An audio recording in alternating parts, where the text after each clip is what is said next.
Welcome to Tales from the Crib podcast, home for your daily tea and weekly gossip. So you already know what to do. Go ahead, hit that subscribe button. Matter of fact, hit that like button. While you at, hit that notification bell, because you already know what this is, man. This is your boy, Philly Supreme 305, with my co-host, Chico Grande, Chico 2 times. Welcome to the show. We got a lot to discuss, a lot of craziness. It is October, so happy early Halloween. We are hyped this whole October. Are you ready for episode 225? Can you believe it? We made it this far. Man, I can't believe it, we made it this far, but I already know, man. With all this tea, all this gossip, all this news that we be giving out, and all the likes we be getting, I mean, it makes no sense. But I mean, hey, this week is gonna be crazier than last week. I mean, we got a whole bunch of stuff lined up. We got Offset. We got more information on the Diddy case. We got my queen, Taylor Swift, dropped that album. Not Beyonce. What? No, not this week. Not this week. He's part of the problem. He's part of the problem. I'm a Black Swiftie. What do you mean? Let me hit it one more time. Coach started off the show with two that's racist. I'll keep him straight. Y'all keep him straight in the comments. Welcome to the show. 225 episodes of magic. And episode 500, we're going to give away something. And remember, hit us up on Instagram. My co-host's Snapchat still on sale for $3.99. I'm not on Fan Bam. What are you talking about? What's Fan Bam? I didn't know you had a new link. We'll put it in the description. He's doing another one. Next week it may be feet pics. Who knows? But speaking of dirty feet pics, my co-host is idol, Dirty Diddy. Diddy's requesting to serve prison sentence at 4 double dicks. What's going on with this co-host, and why does Diddy want the dicks? I don't mean. You want to play the video? It's just so much going on. We gonna play this video right here. Then we gonna break down how much time Diddy actually will do, what this actually means for him in the industry, and also why you want to go to fork dick. Dicks. Multiple dicks. Oh Lord. Diddy's so devilish, we already see the embers burning from hell. But let's go ahead and watch this video clip. The Supreme Court is back and said that they rejected today an appeal by Maxwell to overturn her conviction. That means her only chance of getting out of prison is a pardon from you. Is that something you're... Who are we talking about? Ghislaine Maxwell. I haven't heard the name in so long. I can say this, that I'd have to take a look at it. I would have to take a look. Did they reject that? She wanted to appeal her conviction. And what happened? They said that they were not going to hear her appeal. I see. Well, I'll take a look at it. I will speak to the DOJ. I wouldn't consider it or not consider it. I don't know anything about it. So, but I will speak to the DOJ. Why would she be a candidate for clemency, sir? I don't know. I mean, I'd have to speak to the DOJ. I'll look at it. I have a lot of people have asked me for pardons. I call him Puff Daddy has asked me for a pardon. But she was convicted of child sex trafficking. Yeah, I mean, I'm going to have to take a look at it. I'd have to ask DOJ. I didn't know they rejected it. I didn't know she was even asking for it, frankly. No way she gets a pardon. Definitely know where she gets a pardon. But I mean, right here, this is just crazy. I mean, Diddy is just so slick, man. The sentence just happened, and he already moving. He already asked Trump for a pardon already. Number one, and number two, probably because he was at his parties. It's like, Go ahead, sorry. It's a connection. I mean, the parties. That's what the parties is for, right? You know what they say. What? No, ain't no party like a Diddy party. So yeah, that's what's up. Exactly. That's what's going on at Fort Dix. A lot of clapping, but with no music. LeBron in the visiting. All right, LeBron giving conjugals. No, man, no. But I mean, a lot of people wonder why he wants to go to this Fort. How you say it? Double Dicks. Fort Dix. Why he wants to go to Fort Dix? They're saying basically that this place has basically two drug programs that he can go to. They can knock off 12 months off his sentence. So not only is Cassie getting disrespected by not getting Diddy with the 11 years. Was that once? Yeah, once in Spanish for all my Spanish listeners, because we worldwide. So she didn't get the time that that Diddy was supposed to get, the 11 years. Diddy got hit with the 50 months, and he got hit with the 50 months. He already did 13 months. So now on top of that, he's trying to minus out an additional 12 months with this program. There's two programs at Fort Dix that gives him the ability to knock off another whole year off of his sentence, so that he could possibly be getting out next summer. Exactly, and it's like it's not fair. I mean, Cassie over here say it's not fair. It's not fair. Like the victims never win. The victims never win. The people that do all the abusing, they always find a way loopholes to get out, and somehow the government allows it to happen. I mean, I do definitely feel for Cassie in this situation because I mean, didn't she already get paid though? I mean nothing. She got paid and then still snitched. She got paid not to snitch and then snitched immediately. Hey man, hey, first off, I'm not Team Diddy. I'm just calling out. I mean, I first, hope Diddy got 100 years, but you know how the system works. first off, I mean, people like Diddy needs to They be ain't daring to be free. horrible. People like Diddy needs to be under the jail. You see how he was. You see how he was. He wasn't even remorseful when he before he even got the prison sentence. He was like, oh, Diddy already has things lined up. He already has things. He already has Already getting on another TV show.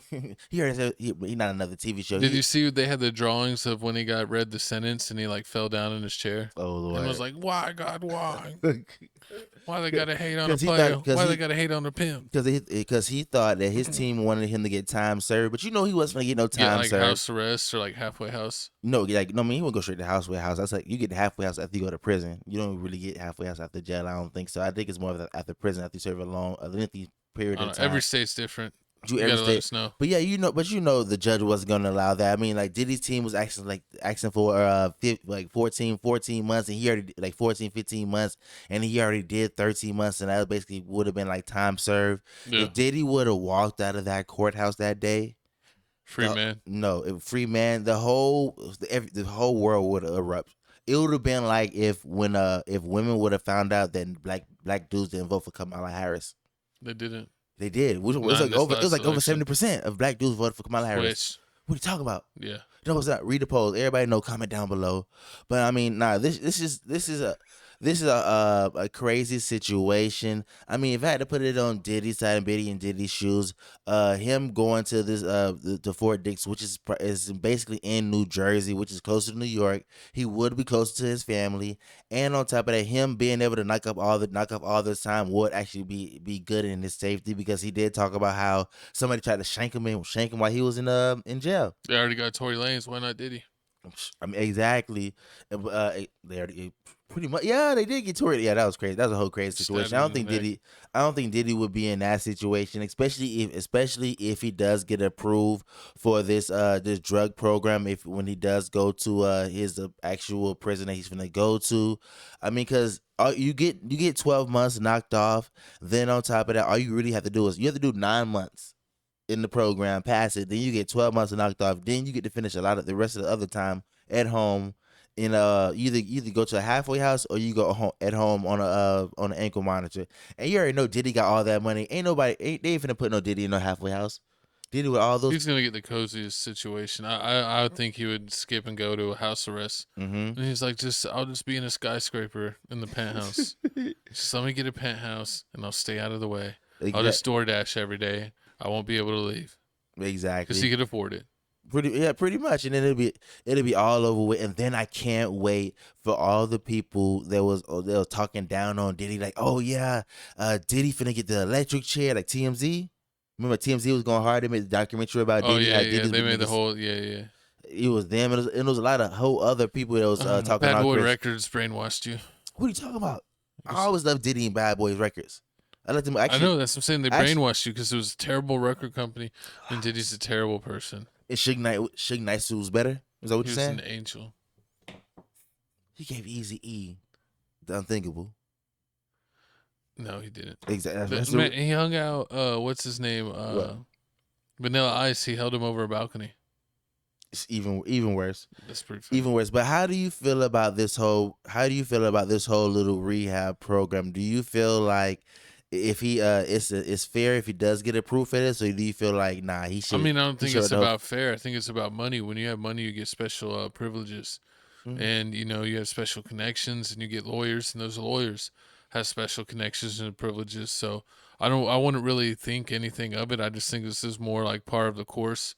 When you're any type of celebrity and you get put in these situations, you usually pay for the best outcome. So True. I think you could get like some type of celebrity prison or house arrest or something.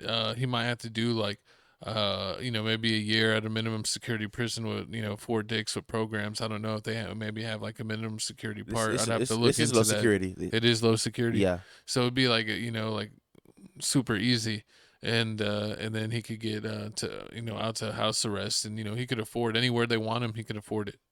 Yeah, and I think It's no problem. And I think that's one thing that the judge didn't like about this whole situation was the fact that Diddy got all this money, and he can pay for all this stuff to happen. And on top of it, he didn't get hit with the real charges, because you see, like, he dodged the real charges. The big ones. Yeah, he basically dodged the real charges, but at the same time, the judge sentenced him like he did get hit with the charges, because he was like, even though he got way more for the lower charges than he probably normally would, because he didn't get hit with the regular ones. So they're like trying to make an example of him on the lower ones. Exactly, and trying to make an example, and that's my thing. Like, the judge is trying to make an example. Like, what example are you trying to set? Don't buy male peas. Just don't buy male peas.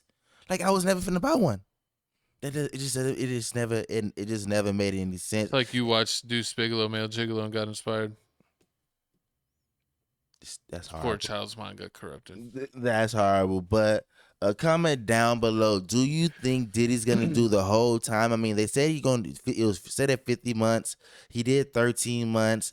Then on top of that, when you in jail, you really don't do the whole 12 months. You really do 10 out of 12 months. Well, yeah, it's like we see, depending on what state, you only have to do like 80. 85%. Some states, it's like as low as like 40 is the amount you have to do, just depending on where you live and where you're convicted. Or sometimes you get sentenced, you do half the time, but then the jail gets so full, they just release you. Yeah, so I could definitely see Diddy working his magic, getting in this Fort Dix, as he would like to say, Fort Double Dix, and then getting out by next summer, and then it'll be Diddy summertime. And then he could be back, have a little bit of summertime, and then be right back in his Joker uniform for next October. Horrible. But yeah, comment 2026 Halloween Diddy style. Horrible. Comment down below how you feel about this whole situation. Do you feel like Diddy learned his lesson or not? No. Horrible. But speaking of learn lesson, man, this person right here ain't never gonna learn a lesson. I feel sorry for Steph Curry. Steph Curry, man, poor little Steph. But Ayesha Curry says she never wanted kids or marriage. Claims Steph Curry doesn't understand her. I was always career goals. He tries to resonate with me, but he just can't. And yeah, these quotes from her recent podcast show appearance. She's on the Call Me Daddy show that is really sending shockwaves through the internet. People are saying that she's ungrateful and all kinds of stuff. And she does have a history of sometimes being too truthful when on podcasts, because you could always say like an answer, give a polite answer, talk around it, but she's usually just straight up completely honest and has no filter. But we're gonna play the clip and then give you our thoughts. 4 kids. Did you always knew you wanted a big family? No. So I didn't want kids. I didn't want to get married. I thought I was going to be career girl and that's it. And I had my eyes set on my goals, and I was never the little girl that like dreamt about the wedding dress and all of that. And then it happened so early in my life. So it's like, it's one of those things like you don't know what you actually don't know what you want. It's so hard also to be the woman in a situation where you're like, men just don't get as much scrutiny. Like they can maybe tell him like, your fucking shots suck tonight, but like the looks and all of that is just like not a factor of conversation as much. No. What? Did you talk to Steph about it, like, or did you kind of keep it within yourself so it didn't? I do not have a bone in my body that can keep anything to myself. So if it comes to mind, it's coming out. And he's so gracious. Like he tries to resonate with me, but he just can't. And he also comes from a place of like, it's effing stupid. Like, it's not true. So why? And I'm like, but wait, like, listen to how it makes me feel. And he's like, but why does it make you feel like that? It's not real. Not After we got married, we found out we were pregnant with our daughter so quickly. I didn't even have time to think about what I wanted anymore. It's so interesting. I spent my entire life like trying to work towards something, and then it kind of just disappeared, and I didn't think twice about it. But after my daughter turned 1, I remember there being a shift and being like, I have goals for myself. Like, this doesn't feel right. I love being a mom, but I love doing other things too. And I need to get my shit together and figure out what that looks like for myself now. If I have a career and I'm not home, like did you experience that? I still experience that. I still experience that. I'm always in therapy talking about this. If you lose all of those things that were interesting about you, even for yourself, like even the things that made me feel confident and cool, then what are you doing? Hey, this is your favorite part of the show.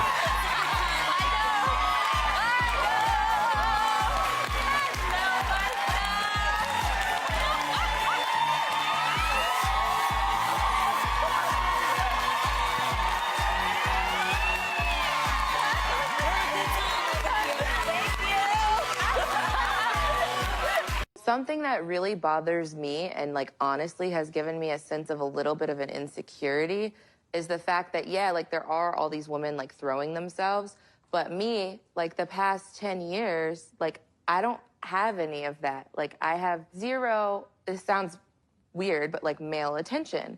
And so then like I begin to internalize it and I'm like, is something wrong with me? You're not looking. What? You're not Like, looking. You're not even looking. But I'm gonna tell you something else too. When you're raped.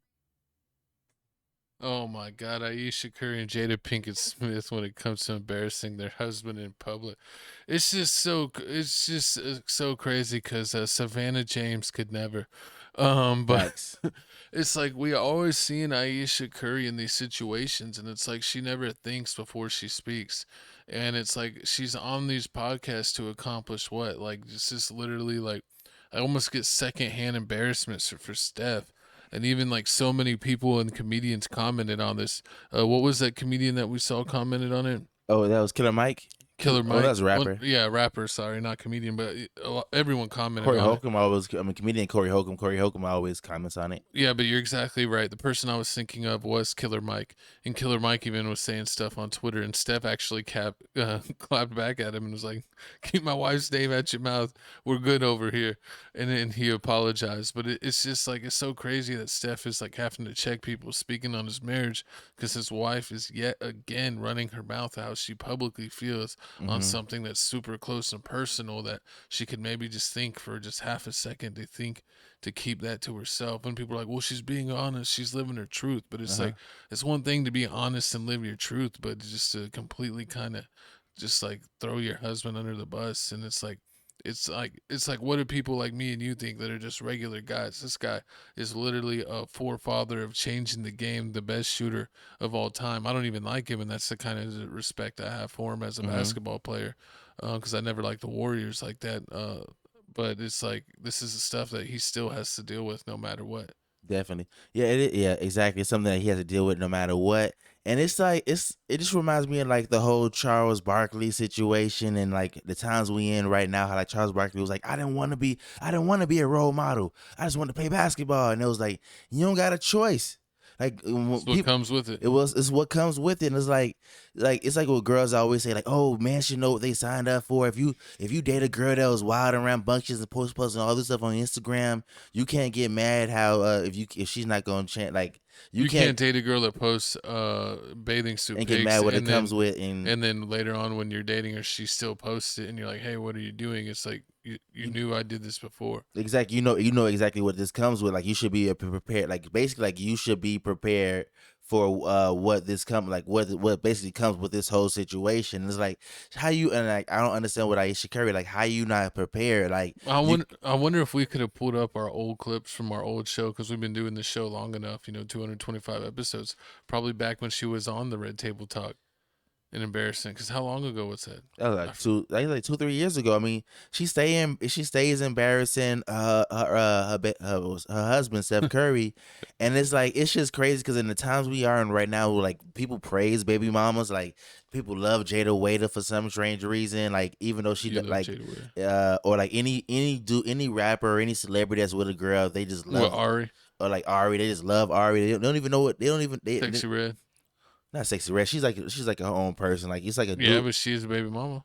but she's not a baby mama to a rapper. Okay. So you wouldn't count that. Like you said, G Herbo, Ari, Lil Baby, Jada Waiter, and it's like also other celebrities too, like Zion Williams, his girl. People know about her and everything like that. It's like right now. Model. Like right now, if anybody says if anybody down talks Jada Waiter and be like, oh yeah, Jada Waiter got her money from Lil Baby, and people they gonna correct them, like no, she didn't. Like they know everything about the girl. She's like, she did this, she did that, she did this, and like you can tell these girls look up to these, even if you don't even know it, they look up to you. So like you spreading this message like, oh, I never wanted kids, I was a career woman, and it's like what you have to realize, like, what kind of message are you saying to all these girls? Like these girls are gonna realize like, oh, it don't matter, like I can have a kid no matter how many kids I get. Like if I want to throw it out my family away for my goals, my alleged whole phase, I can do it. Ayesha Curry do it. Yeah, it's true. A lot of people said that she's acting out. And, we're kind of seeing different people's perspective on this that said that Ayesha Curry missed her hoe phase. So she's almost like having like a quarter life or midlife crisis where she was like, I never got lusted over like this. I was never this or that. I was like, met this guy in high school and like kind of got married, when we were in our low 20s. And then I've been with the same dude my whole life, and like I never got to experience life. And it's crazy because some women I actually throw away marriages just because they got with someone too young. Because they're like they just feel like that they're missing something, so they throw away their whole family just to experience like being single. Exactly. And it's like, what are you trying? Like, I'm just confused. And like you said earlier, oh, Savannah James would never. And it's like when Ayesha says, oh, it's nothing that I just feel like I just missed out on life. Like I got pregnant, and I got married, I got pregnant, and then like I just lost myself. I didn't know what to do with myself. And it's like, well, you can find yourself while married. Like Savannah James got a podcast. You do all this other stuff while married. Like, it's nothing stopping you from basically stop from accomplishing your goals. And actually, you can honestly say the fact that she's married to Steph Curry and they got so much money, she's not like other women where like other women like, I can't. It's hard. Like, I barely got money and I got to worry about the kids. Like, you got so much money and time. Like, you can do so many. He has unlimited opportunities. Whatever she wants to do, Steph will fund it. Steph will, buy her and pay for her to have whatever business she wants to partake in. And we saw that after Steph won his first championship, she started getting all these opportunities. Yeah, like the cooking thing going on. Cooking stuff, a book, different things, like you said, being on Red Table and other shows. And that was all off of Steph's success on the court. And it wasn't once until Steph was an all-star and won a championship that she started getting all these opportunities. Mm-hmm. So who knows, if she was a boss girl, she wouldn't even got anywhere close to getting those type of opportunities, or just would have been like a regular white-collar businesswoman. And that's what I don't like. I mean, that's what. Yeah, some people just I feel like some people overestimate themselves, and it's like, oh yeah, they be like, oh yeah, you never know, she could have been in the next biggest. Like, next biggest what? Like, ain't that many jobs in the world that's gonna pay you more than Steph Curry, than the NBA basketball player. Ain't no that many jobs paying you $500 million. When I hate that, whenever it's like you're I don't even think France is making $1 million an episode. Yeah, and they're not. Yeah, and that's not. They weren't doing 500 episodes. They're not touching Steph Curry money. Yeah, but LeBron James is a billionaire. What's crazy is like when someone's famous and they meet someone, and then this person like wants to be like, oh, I want to be like a celebrity too, and it's like at a certain amount of money, and it's after a few million, like how nice can you make like your house? Like, there's only such a big screen TV you could get. There's only a comfiest couch you can get. There's only these amenities until you start getting a weird thing where you're just throwing your money at expensive art, and it's just like, why not just enjoy it? Exactly. Instead of trying to be a public figure. Like, I would have no problem, like, if, they say, oh, like, this woman has to throw away her career. Think about it. Most women would judge a man if a celebrity woman just got with a regular man. And shoot, I would have no problem with that. Let her be the famous person. Exactly. I do not care That's why about being famous. Just sign me up for our family having a net worth of over, $50-100 million if you had a celebrity wife. Sign me up. It's like this on and then like I know a lot of women are like, oh yeah, man, just don't get it. Yeah, I just don't understand. And it's like you have to put yourself in a man's shoes. Like picture it like this. Like imagine if Stedman came out and said, Oprah holding me back. I had goals and everything, and people looking at you like N-word. Like you can, your girl's a billionaire. Go do what you like. What are you talking about? Like ain't nobody stopping you. Ain't nobody worried about you. What can you not do? Exactly. Like that's how I feel. Like it's the whole Stedman and Oprah situation. Like if Stedman came out and said Oprah holding me back from my goals, and you just look at him crazy. Like literally whatever you would want, Oprah would pay for it. Exactly. If you want to be an artist, she'll buy you the best paints in the world. You want to record music, she'll buy you the best music studio. You see what Diddy did for Cassie? Anything's possible. See what he did for J-Lo? Exactly. And you saw what? Never mind. I'm not gonna make a joke. All right. But I mean, but yeah. Sorry if I was making a face. Shout out our official sponsor, non-sponsor, Twisted Tea. Make sure you drink at your appropriate age. But this is a regular, and it's not. It's a raspberry. For real? Yeah. It's like a giant. They do make them in the big ones now. Before you only got it in the variety pack, but now they make them in the big ones. But this one says original, and this is 100% a raspberry one. That's nasty. They've been mixing up the logos. That's just. But nasty. are you done with Ayesha Curry Yeah. fully embarrassing Steph? It's so crazy because it's like sometimes no matter what you do, like even if Curry's the GOAT of shooting, but literally anyone in the world, even a regular person, could be trolling him and say a comment about his wife, and he can be completely owned. Yeah, that's what and it's like Will Smith. Will Smith is one of the most famous people of all time, and be like, hey, how was the entanglement? And you owned Will Smith. Exactly. And it's like, just to be exposed like that, it's crazy. I know they say don't care what people think, but if people are literally yelling at you, or if you have can not be on the internet, you're gonna see all the comments. It's gotta suck. Exactly, and it's like it definitely has to suck, and it tarnishes your reputation. Like you are a reflection of your husband. Your husband's a reflection of you. You don't see Steph Curry out here and cheating on Ayesha Curry, embarrassing her, doing all this stuff. You don't see LeBron James doing it. That's why Savannah James acts like the way she acts. So I mean, it's just a whole crazy. Could you imagine if Steph Curry got caught in they have these Instagram DMs leak of Steph Curry being all on someone's Instagram, because that has happened with celebrities. We're like, oh, this person's married, but he's he or she's all in somebody's DMs. Exactly. Especially if they what's the name was in I forgot. It wasn't JJ. It was not JJ. It was one of the basketball players. Danny Green. Danny Green was in DJ Academics' girl DMs, and DJ Academics talks about it to this day. Like he was trying to get after my girl. And then he ended up hopping after his girl. But yeah, it's like you said about Will Smith. It's like, think about it right now. You tarnish whatever you say, you tarnish it. You tarnish whatever you say. It reflects the other person to the point where if you walk up and ask somebody, who would you rather be? You want to be Steph Curry? You want to be LeBron James? You want to be Denzel Washington? Or you want to be Will Smith?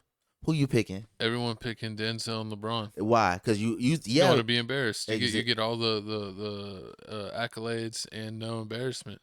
I mean, the only embarrassment for LeBron would be his career, and getting shut down by JJ Barea in the finals. Whatever, you a hater. But that's it. But you understand what I'm saying? Like, nobody's gonna pick Will Smith over Denzel Washington. Like, Will Smith has amazing movies. He did iRobot. Well, that's crazy. It's like, I love Will Smith. I mean, I really did. He's one of my favorite people of all time. And I actually love him from what's the Independence Day? Oh, the Pursuit of Happiness. That's a great movie too. But I actually loved Independence Day. Like, I had it on VHS back in the day, and I used to watch that movie all the time. Mm-hmm. And it was it's so crazy now that when you bring up Will Smith, people either think about Jada's antics, or they think about him slapping Chris Rock. Keep my wife's name out your effing mouth. Exactly. I mean, you're not thinking about that. You're not thinking about Independence Day, Happiness, Independence Day, Men in Black, Fresh Prince of Bel-Air, Men in Black. Exactly. You're not thinking about all the roles, even his classic rap albums back in the day. You're not thinking about all that. You're just thinking about the goofiness. So it's just crazy that you can accomplish so much, and all it takes is one major blunder, and it's like people don't forget. Some people call you pickle fucker. Exactly, and it just don't make no sense. Like Tom Brady's wife, Giselle didn't start acting up and acting mad until like Tom Brady wouldn't retire. Like he was like in the league for like however many years he was in. Well, think about Tom Brady. They call him the GOAT, right? But then it's like he still has the cheating scandals. He still has losing to Eli Manning in the Super Bowl twice. He still has losing his wife to the yoga instructor. But that was at the end. Yeah, but it's just like it's crazy that as great as you can be, you have a few blunders, and then like a random person can just own you at any moment. True, or you like if Tom Brady's doing like an interview at a fan event, and be like, "Hey Tom, heard you hate yoga." Just say no. That was a stupid joke, but you know what I'm saying. Just like say something, and then just like it's like it's funny because like sometimes you can like people love rage baiting, and sometimes you can really rage bait people. I understand for that one, but that'd be more for like Steph Curry situation. Like remember the Honey Nut Cheerios with Carmelo. Yeah. Like now people play like Steph Curry play basketball. Like the next player is always trying to throw you off your game. I mean Steph Curry play. I wish Steph Curry Stevenson was still in the game so he could blow in his ear and be like. Your mama said she needs some. Ayesha never wanted your children. Exactly. You know how embarrassing it is. Like picture you a girl. Like picture you a woman, and every day you go to work, somebody's reminding you how your wife says you weren't enough for her. No matter what you do in life, you're the boss, the CEO of the company, and people don't care about you, the boss CEO. They don't care you pull up in the Maybach. They don't care you pull up in a fly down in a helicopter. All they know is that that's the boss, and his wife don't respect him. Yeah. And that's the crazy part. And that's what I'm saying. Like, it can't be undone. And it's just crazy how much of Steph Curry's legacy has taken a hit because of Draymond Green and his wife. Exactly. But y'all comment down below. I know y'all going to be saying, oh, well, you basically telling a woman that she got to silence herself and everything. Like, you know what you signed yourself up for. I tell my coach got to be quiet all the time. Exactly, man. You did. Yeah, exactly. The woman. Horrible. But I mean, y'all comment down below how y'all feel about this situation, man. It's time to talk about the topic that I've been wanting to talk about, man. Oh my God, Taylor Swift seems to blast Travis Kelce's ex, Kayla Nicole, on her new album. Was it Life of a Showgirl? Mm-hmm. We got a TikTok of Kayla Nicole probably. But we're not going to play that right now. We're going to talk about the disrespect that y'all been giving Taylor Swift, number one. I give her disrespect every day. First off, Crash. he's a comment down below. My coast is a hater, number one. No, I'll tell you I'm a hater. I hated it and I hate her. Number two, I'm a hater. They over here saying like, oh, Taylor Swift drop, it don't move the meter for black people. Black people don't care about Taylor Swift. Swift's not black. I care about Taylor Swift. I'm a black Swiftie. I love her music. Her music is fire. You're not black. What am I then? Exactly, no. But her music. I mean, I was gonna say something, but I was gonna be racist. So I decided just not to this showgirl, the Life of a Showgirl album. I mean, people hate a lot of. It's giving mixed reactions out here. I mean, people like my co-host are saying like, this is kindergarten rhymes. Like, how have you been? She writes like a pissed off high schooler. I mean, that's honestly what she writes like. And you literally played a song where she was like, a boy made me mad today, so I jumped on my trampoline. And it's like she doesn't even like sing. She kind of like talks kind of like I did. And it's like this is what gets the people going. Exactly. And then hearing my co-host over here walking in his room, and he's like, Elizabeth Taylor, little Taylor, Elizabeth Taylor. And then it's like, oh my God, he must be lost in the sauce.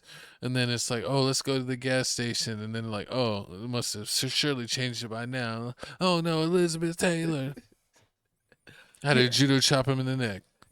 She had, first off, it was a lot more songs than Elizabeth Taylor, which is number 2 on the song on the album. Sound like ripoffs. It is a lot of samples on the album, but that don't even matter. It's about what she writing about. Because I mean, when she's writing about the wood. horrible. I mean, it's like it's about what she's writing about, because a lot of people were thinking that, you know, Taylor Swift, she's always talking about her exes like Harry Styles, and she's always talking about her past relationships with like Kim Kardashian and Kanye West.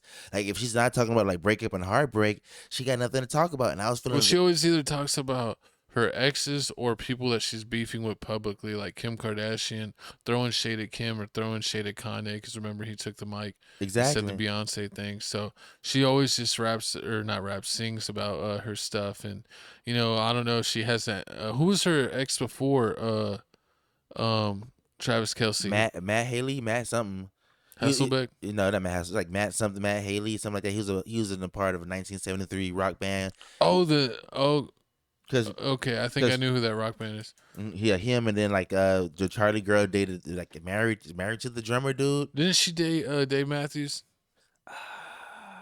Probably. I don't know, man. She's dated like everyone. She dated a couple. Drummer girl Taylor Swift. I mean, her albums off of her relationship, and she's had like 15 albums. But so it's at least like 20 people. But honestly, this album was a lot tamed. I loved it because she talked about love, how like basically how her meeting Travis basically like changed her life, how she likes being around him. It's just because you're part of Chiefs Nation that you're just fucking D-riding. Nah, it's not that. It's not that. It's like with Taylor Swift. Oh yeah, comment down below. How are you a part of Eagles Nation and Chiefs Nation at the same time? Comment down below. Travis and Jason Kelce. Easy answer right now, brother. They brothers, and one's on the Eagles and one's on the Chiefs. Comment down below. Exactly. How my co-host is a hater. Exactly. Now I'm not a hater, but I mean, a lot of people are saying Taylor Swift is a hater because as soon as his new album drops, since she really doesn't have that much to talk about because her love life isn't bad anymore, she has to like dig deep under. Like talking about the wood. She's talking about the wood. She's talking about the wood. Talking about basically like Travis Kelce's situation. She's talking about like basically friendship she had back from like 2010 from like somebody that passed away. Then on top of that, she's talking about like beef she had, like not even beefs, like she continuously talks about Kayla Nicole, and like this is just so crazy because every time she talks about Kayla Nicole, the Swifties pull up a new video just to prove the fact that what Taylor Swift is saying is true. What she's saying. Exactly. Like like Taylor Swift in this album, she didn't mention Kayla Nicole by name, but like she's you ready for the clip? No, not yet. She basically said something about the situation with her and Kayla Nicole, and everybody was like, "Oh, she's talking about Kayla," and everybody's like, "Oh no, she's not." Then the Swifties pull up a video, and here's all the videos they pulled up of basically Kayla Nicole acting like basically a groupie.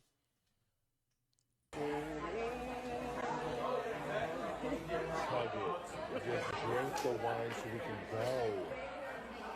I love it here. Drink the wine so we can go. Someone would pay me attention. I wouldn't have to go on social media. Get off your phone. I wouldn't have to get on social media and seek validation. You're not even from a bunch of strangers on the internet. You're not even drinking your wine anymore. Can we go?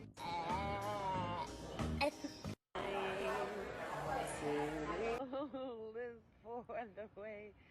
Loser! Look at me. What is that? Yo. Obsessed. You're obsessed with yourself.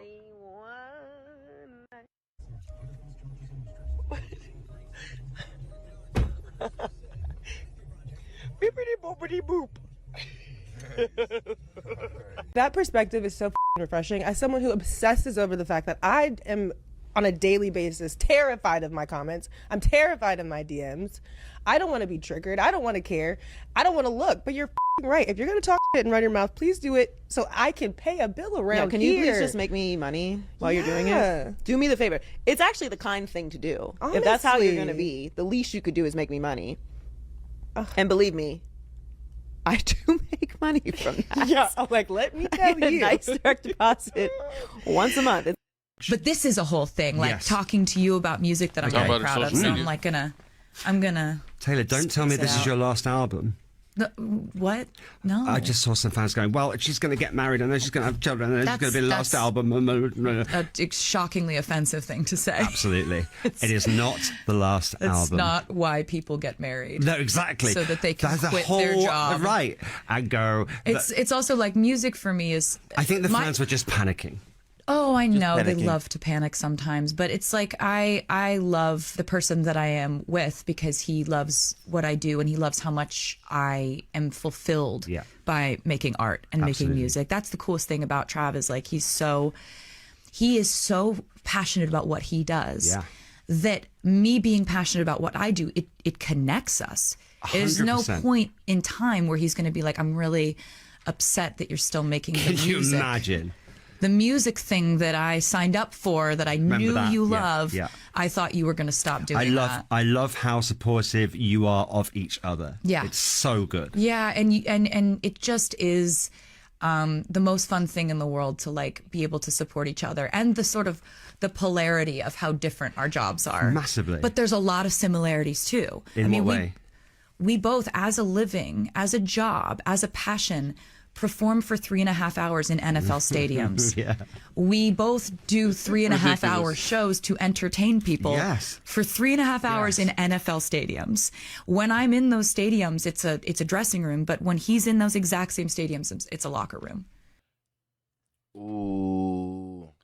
Man, shout out to Taylor Swift for supporting her man.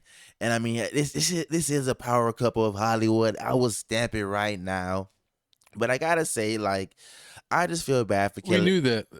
Everyone knows that. I just feel bad for Kelly Nicole because, like, I just feel bad for Kelly Nicole because all these videos, you can't say, oh, Travis posted these. He's trying to sabotage Kelly Nicole. Like, these are all her videos that she posted.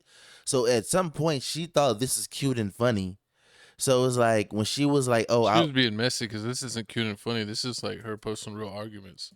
I mean, hey, she was been like, hey, like finish your wine. We're leaving now. Like, why would you post that or leave it up? Exactly. I mean, that's probably why they was having a lot of problems in their relationship. Because I mean, there was that rumor going around how like, oh, they was going. I don't know if they was going 50-50 or like he wasn't paying for anything. No, it's 50-50. He was going 50. It was going 50-50, and people were like, "How you going 50-50 with her?"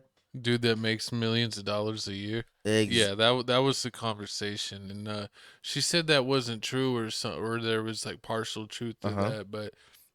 Like you said, you definitely got to feel bad for going through the whole situation where it's like, you know, she had a very public relationship with somebody and then like the next person that he dates like is like the most famous, like probably top 3 famous girls in the world, and that like she has a whole fandom almost like Beyonce or Nicki Minaj where it's you know, it's like a cult fandom, and it basically stops you from doing everything because you remember like they be on her ass. Exactly. Her the Swifties, they be in her comment section blowing her up, calling her out, calling her ugly and all this stuff. And I know Taylor probably doesn't tell her to do anything, but if they see her talking, like you said, like, or she even said that song came out and it's like kind of, you know, sneak dissing, and that, you know, all the fans are now coming after her that, you know, that like she's like, oh, it's so annoying. But what do you think about it? Do you think it's like kind of cowardly that she sneak dissed her, or do you think like that's just like the content she's making, or she was trying to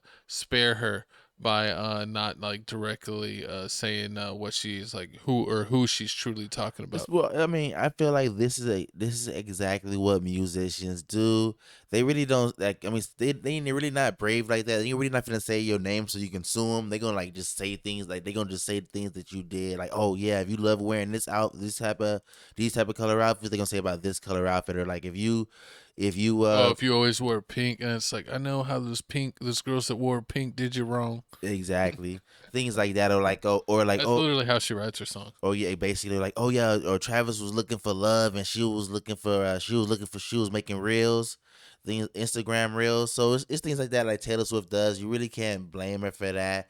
I mean, I do feel sorry because I mean, she can't make, like Joy Taylor was saying, like, oh, I want you to talk about me so I can make money off of it. Like, Kelly Nicole can't make money off of anything Taylor Swift does because even we saw, like, when she was doing the NFL football games, like, even when she did it, I think even when she did the NFL football game, they were trying to say, like, she was trying to get close to Travis, So like, and then that ended up stopping. So she stopped doing any football. Oh, she was gonna be like as part of the sportscast team. Yeah. But now they're saying like, oh, it's just her trying to get close to Travis. So it's like, she's like, no matter what she's doing, she's getting scrutinized. So yeah, exactly. She can't do anything in entertainment. She can't do any we got sport. a third mic over here that's not.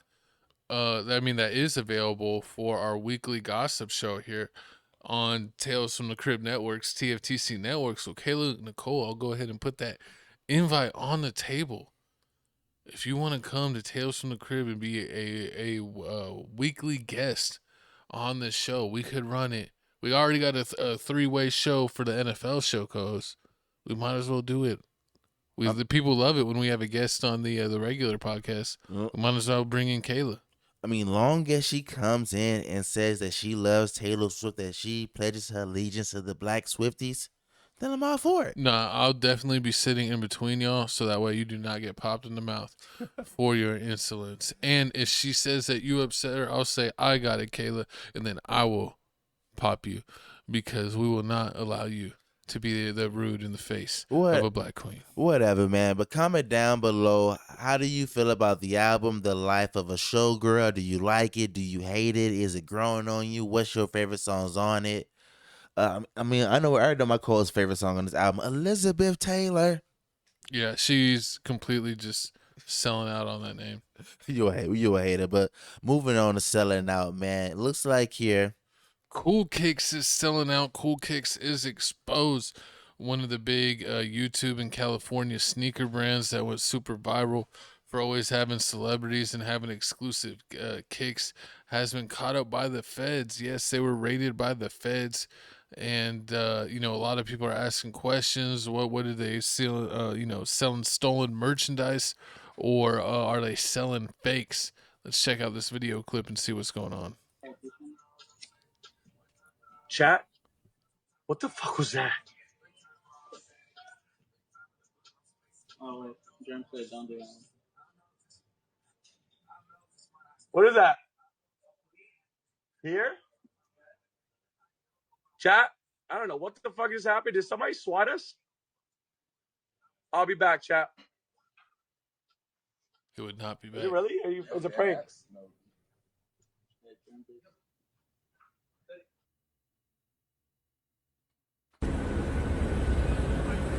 Everywhere.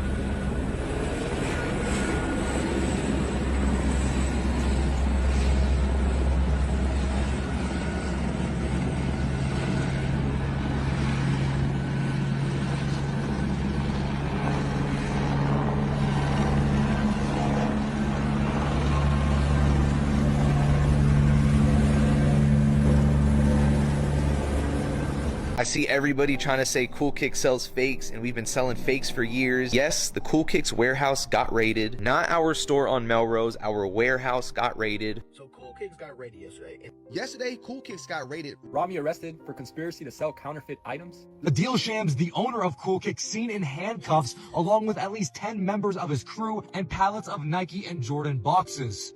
Yeah, guys, the situation is pretty much involving a bunch of sneakers that were bought that are believed to have been stolen. Like I said, I really can't speak much on the situation right now, but one thing I can say is don't believe everything you guys see on the internet. I literally saw a post saying that I got arrested and I'm in jail right now. Guys, I promise you guys, I'm fine. But one thing I can assure you guys is the situation has nothing to do with some fake shoes or selling fake sneakers or counterfeit items. That has literally nothing to do with the situation whatsoever. I'm gonna go ahead and throw the statement that we posted on the Cool Kicks page on the screen. If you guys want to pause and read that, go ahead.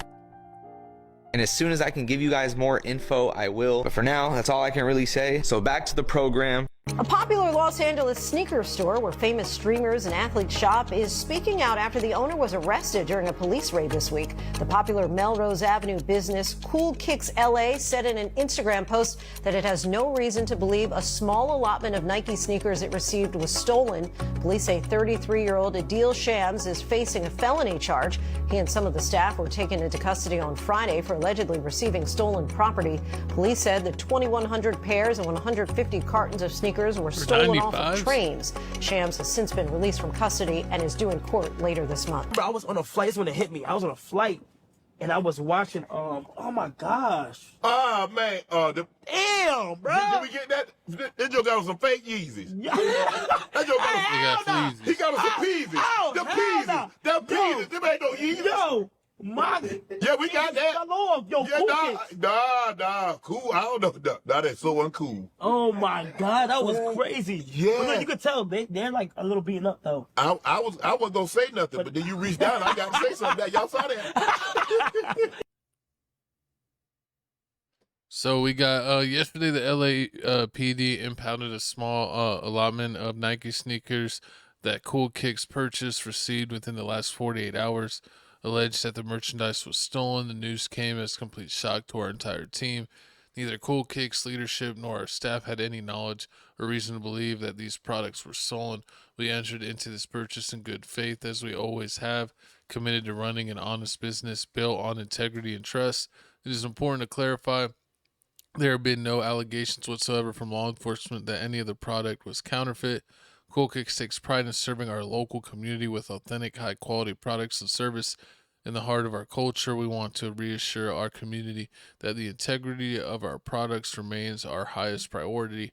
We are confident that the truth will come out and that we trust we have worked so hard to earn will remain strong. We deeply regret the concern and inconvenience the situation may have caused. Cool Kicks has always stood for honest business, and the commitment will never change. The Cool Kicks team. So, yeah, I think it's a bunch of BS. I would imagine that they know that when they're getting like way too good to be prices, that this has to be stolen. There's no way you're getting, high value shoes early for below retail at a high volume. And sometimes they do it like that. What are you thinking about this? Yeah, that's true. Cause I mean, as I'm thinking about it, I was always thinking like, how do these like small off-brand shoe stores really make their money? Because when you go to when you go to the actual shoe stores, like what Finish Line and what Foot Locker. Finish Line, Foot Locker, or is it JD now? JD Sports. JD Sports. Finish Line switched to JD Sports. Exactly. Sometimes some stores be packed, but it's like seasonal. It's like when school time comes, when it's a holiday coming, or if it's like a Black Friday sale. Back to school. Yeah, back to school sale. Like those are the only times you really see those places packed. So I know if it's like that and it's majority dead for them. And then, so I know for y'all, like for like the off-brand places, like you have to be trying to find like some type of loophole to make some type of money. So I mean, well, I think the profit margin shrinks because they're basically in the market of reselling, of getting the more exclusive stuff, the stuff that always sells out, the Jordans or limited releases or collabs, and so they're all in that market. But those prices fluctuate, and as of late, somehow high value items have been kind of like, not as selling as they were before. So I could see them doing things to, get rid of inventory or, get things at a better price. They're on the Whatnot app, which is actually known to be kind of more of a liquidation app that you're not really making that much money. You're more of like, maybe getting rid of stuff for 75% of the value. So that way you're still getting some money back instead of just completely losing out. So they were doing that.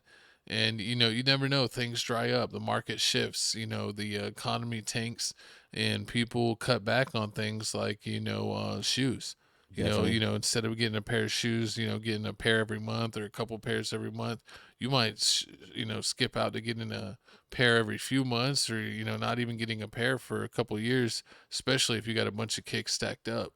So, and this dude Rami that they keep on showing, I'd punch Rami straight in the face. Why? Just because he has a punchable face. And I've seen him on a bunch of the short videos where he's always like, being disrespectful to people bringing in shoes. And he's always like lowballing the hell out of people. I understand like that's your job is to lowball people, but just the way he always talks down to people, like he needs to get slapped up. But you know what's crazy? I've been seeing Nike has been cracking down on basically people stealing their shoes.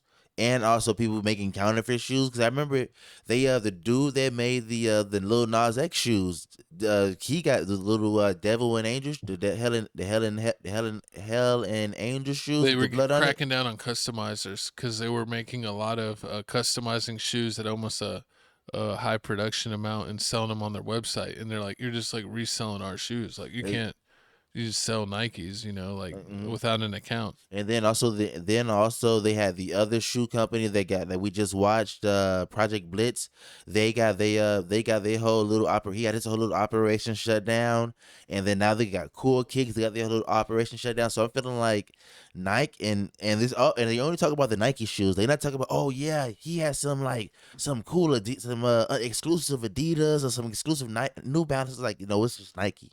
You know, Nike's what moves the meter. But I mean, still, yeah. But it's like they crack it. Like Nike is somehow cracking down. Yeah, Nike's putting down the pressure because their inventory comes out of Memphis, and like Memphis is like they said, they were so deep in like stealing and making profit that even people that worked for like UPS or FedEx that are shipping these shoes out of the Memphis hub all over the world or all over the United States, that they were literally printing out fake labels and putting them over the labels so they would get shipped to alternative addresses, almost a middleman, and then they could sell them to places like Cool Kicks so they can make all kinds of money.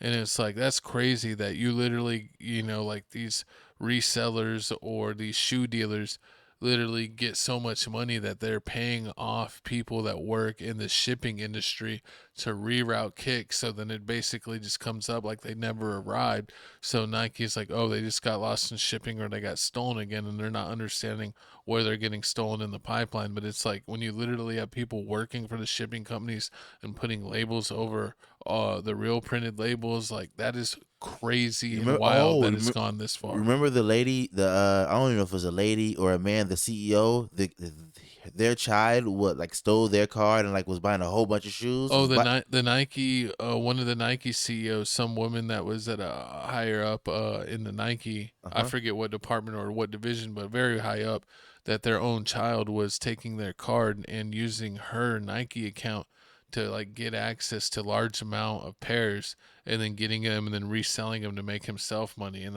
that's not really what it's for. True. Your mom has a secret account that either celebrities or high up people Nike have where they can, buy whatever they want or get amounts or whatever they want. If it's a general release Jordan or whatever, and he was just killing it on the resale market. And that's insider trading. You can't have your son using your Nike account to buy large quantities of high value kicks and this having them completely make money off a backdoor and dealing your special access to kicks. So yeah, I think she got fired, but she got rehired because apparently she was good at her job by I don't remember, but it was another major shoe company. Then on top of that, then the shoe companies stopped the whole botting, the whole shoe botting thing. A lot of shoe companies and Nike especially have put things in place. You don't know how effective they are. I mean, they don't even know if they say oh, it's 98% effective. You have no idea if it's 10% effective. That's what they're telling you. But what? But their effectiveness of their bot monitoring or weeding out. Yeah, because I know people were oh, as soon as shoes drop, these bots buying a whole bunch of pair of them, and it's not leaving enough for actual real people. And I know so something's going on in the shoe industry where they cracking down on a lot of stuff.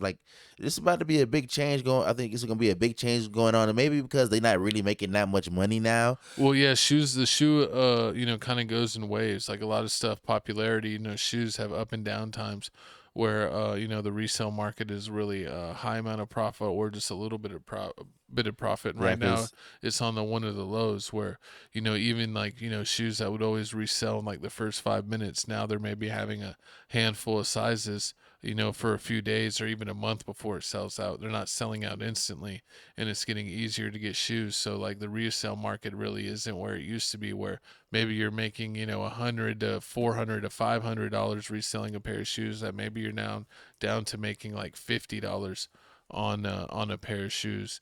And so you're just killing your profit. But comment down below what you think about the situation, what you think about Cool Kicks. My favorite resale store of all time is the New York Flight Club. Shout out Flight Club. They may be next. Hopefully they never do. I'm looking at all shoe companies. They hooked me up with some exclusive pairs before, so shout out to them. I'm looking at all you people that be doing shoe YouTube content creators. What do you mean by you people? Yeah, stealing. Yeah, on some illegal stuff. But speaking of illegal stuff, let's get to my co-host's favorite part of the show, the halftime show of Tales from the Crib. We let you know what's going on, what's new, and what you can expect from Tales from the Crib. Hey, speaking of shoes, last question. What was that dude that used to be like, Basuda? This shoe's Basuda. The black dude, he was a shoe content creator. Oh, yeah, that dude, he's still around. He still does videos? He still does videos. But I mean, he got lost in the algorithm. I don't know why they don't suggest his videos anymore. I got to check to see when the last time he's dropped. Exactly. Bullet RC, yeah. That's the name, Bullet RC, man. Make sure y'all check him out if y'all want to know about shoes. But we have time, man. Time to talk about what we've been going on, what we've been up to, man. Oh, shout out TFTC Clips. If you're subscribed to TFTC Clips, you don't have time to watch the whole show. Make sure you check out TFTC Clips. And YouTube now allows collaboration what does that like even Instagram. Mean? That means it goes to both followers. So, we have, a few thousand followers on Tales from the Crib and on TFTC Clips. And some people may not be subscribed to both. But when you have a video collab, it hits. So now we're, hitting over 5,000. How many subs. How many channels can you? How many channels can you collab with? As many as you want. So are you collabing with all the channels? No, because you don't want to have content that's unrelated. Like Tales from the Crib and TFTC Clips is the same content, so it makes sense when you do a collab. Or on Crib Reactions, we did a collab with TFTC Gaming because it was a Star Wars trailer, and we do Star Wars content on the gaming channel and on that. So you kind of make it a collab when it makes sense. Makes sense. That's what we get paid the big bucks. But I mean, that's what we've been got. That's what we have going on. I mean, Speaking of Crib Reactions, exactly. Let me get us over to the left. Yeah, shout out Crib Reactions, 14.3K subs. Our next goal is 25,000 subs. Shout out All Money Maker over there, our #1 channel. We doing a bunch of reactions. We did the Mando Grogu trailer, Doja Cat, Tokyo. Shout out Tokyo. They're actually doing good. I'm surprised. Yeah, they're loving it. And there's a French rapper named Tokyo. She's killing it. Billie Eilish. Are they slandering me in the comments in that Tokyo video? I haven't seen a negative comment in any of our videos in a while. I'm watching. They love us on love us on Crib Reactions. It's on Clips, people like to sometimes talk shit back. But on Crib Reactions, it's like 99.99% all love. So you know how it goes. They be hating. Tales from the Crib, it's usually all good. Clips is the one where sometimes gaming, it's all good. All of our channels, it's all good. We get all love. It's just Clips. Sometimes people be like, "What the fuck you talking about?" Like, what are you talking about? You got it all wrong. And then I look at the comment and I was like, "Here's the source right here." And they be like, "Whatever. I subscribe. Hey, how you doing?" I'd be like, I saw someone comment. It was like, "I completely disagree with you, but you're entertaining, so I'm gonna subscribe and see how y'all do it." And I'm like, all right, as long as you keep watching, I don't care. I don't care if you disagree. You can disagree with me on some topic and then completely agree with me on another topic. They hate you. That's the great thing about opinions. They be hating on you, Rick. And my opinion changes all the time, so exactly. You never know. But this guy's just racist all the time. But let's go ahead and on and off screen. No comment. Let's jump into the second half of the show. Let's see. Offset, your dog Offset shuts down rumors that he ever messed with Saweetie. He was on Keke Palmer. Keke Palmer show. Does it have a name? Speaking with Keke, I forgot the name. But comment down the name of her. Speaking with Keke, but Offset denies rumors of him messing with Saweetie. Keke Palmer. Says him and Quavo split for a deeper reason. I think people was trying to tear my situation down. That was a weird ting. Let's see the clip and what's going on. Was there truth to you and Saweetie? No, man. It was a rumor, man, and I feel like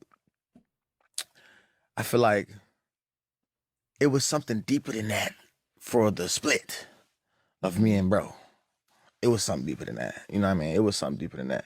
I don't really want to touch on, but it's something deeper than that. I think that was just like that was a thing that was a bug that I heard. I think people was trying to tear my situation down in that situation. Mm-hmm. And you think there were business people that were plotting on you both? For sure. Yeah, and they were creating you guys, stopping you guys from being strong so that y'all couldn't go together against that. Exactly. Yeah. And then because I would be seeing I would be seeing headlines and we men, so we don't play those games. We don't even know how to do that. And so it's just like That was a weird thing though. That was kind of crazy. Put I me in mean, a bad pocket. the lengths that people go in our industry to enmesh themselves in your personal life to get certain outcomes in business, their lengths are great. Exactly. I mean, their lengths are great. I mean, this first off, oh yeah, and on top of that, I did look it up. I did find out the name of the Keke Palmer YouTube channel. It's called Baby This Is Keke.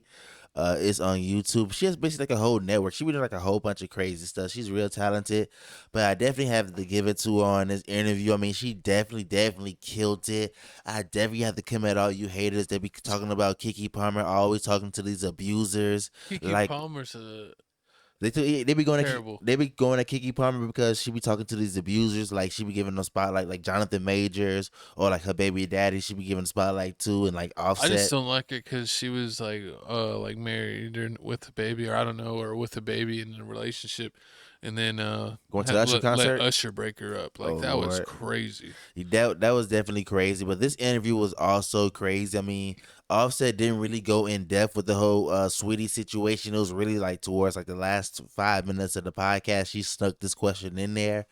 But I mean, I definitely believe it. I definitely feel like the industry did basically put Quavo and Offset against each other. Put Quavo and Offset against each other when they put this little Saweetie information. Now saying Offset messed with Saweetie, because at the end of the day, they never really showed any evidence of. Well, I don't even remember seeing any evidence of like Saweetie chilling with Offset, or also like she did with Lil Baby.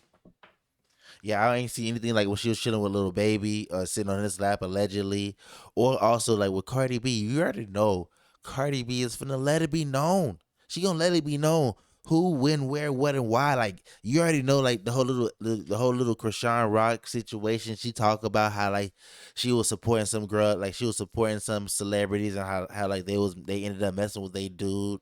So you already know allegedly that's going to the whole Krishan Rock situation, but you ain't hear nobody talking about this. Like Offset never confirmed it. Cardi B never confirmed it. Quavo never confirmed it. It was all rumors. So talking about this whole little interview, Offset broke it down. He was talking about basically how the record label didn't want to give him more money. He was looking for more money because you already know he was starting a family. Like he already had a kid already before Cardi B. So once he started messing with Cardi B and he proposed and was finna get married, Cardi B, and they found out it was married. He wanted to get more money. The record label didn't want to do that. They didn't want to do that. And also, Offset didn't want the group to feel like he was taking money from them. So, he went this whole little solo thing. And then the record label didn't want to support that on top of it. So that's when they just started throwing on the hate that, oh, yeah, the reason why they're not together is because he messed with Saweetie. And Offset's like, he don't like fighting with the internet because, it never looks good in his favor. And you see how that goes. That's the truth. Yeah, you usually lose. You never make it better. Yeah. Yeah, the harder you go against the internet, the harder you lose. So it's like one of those things. Like usually, damn if you do, damn if you don't. Yeah, so it's better just to kind of like pass it on. Exactly, just to pass it on, just to let it go. I mean, you're a rapper. You'll probably say something in your music. Well, what I mean by that is, like let other news come by and pass it by. Like before you know it, it'll be out the way. People will be talking about someone else. But if you say something, you add fuel to the fire, Facts. and it'll keep going. Yeah, exactly. It'll keep going. But I mean, this interview was good. I mean, I definitely do feel sorry for Offset. He definitely does sound like he won big in the Cardi B situation. Apparently, he won spousal support, and that she has to pay for like 70 or 80% of the kids like schooling and stuff. Yep. Yeah. Allegedly he did. Allegedly that is a rumor that is going on, that they finally did settle their separation, and that he basically won the divorce, and he basically won a lot of it. He basically like won 75%, and also he gets a house. So I mean, he definitely did win. But with this interview, you can tell like he's basically holding that weight of Takeoff bent passing away. Like he basically blames himself for that whole situation. Yeah, that part was sad. Hearing him talk about the whole situation where if he felt like if they never would have beefed, he would have still been around him. If he would have like forced himself just to like tough it out, even though he wasn't getting compensated the amount he was feel like he was due, that he would have been there, and he was always the one to kind of notice things or get them out of situations early, that he could have possibly got him out of there and saved Take's life. But it's terrible. It was really sad for him to say that. Offset and Quavo kind of both feel responsible, especially with Quavo being there on the scene and with him when Takeoff got lost his life. So, sad situation all the way around. He said he's open to doing music. Of course, Migos could never be, but he said down the line, they'll probably heal and eventually do a song together again within a couple years, because he really doesn't hate him like that. Yeah, he really doesn't hate him like that, but it just makes you think what so like does Quavo really dislike him that much? Because apparently not. I mean, like he's open to it. No, I mean Offset says he's open to it, but he said it was like with communication wise, like Quavo's not. Yeah, Quavo, like they not hitting each other up. He never said like Quavo's not. They just don't hit each other up. Yeah, they don't. I really wonder what the situation was, if it was purely over money or if it had to do with the Saweetie. Even if he didn't smash, maybe it was a situation where she kind of like made a pass on him, or maybe like he was at a party and like she sat on his lap to get like Quavo mad. She sat on Offset's lap and he like let it happen. He's like, oh hey, what's up? He didn't maybe like immediately push her off. So it could have been something simple like that, but we'll never know.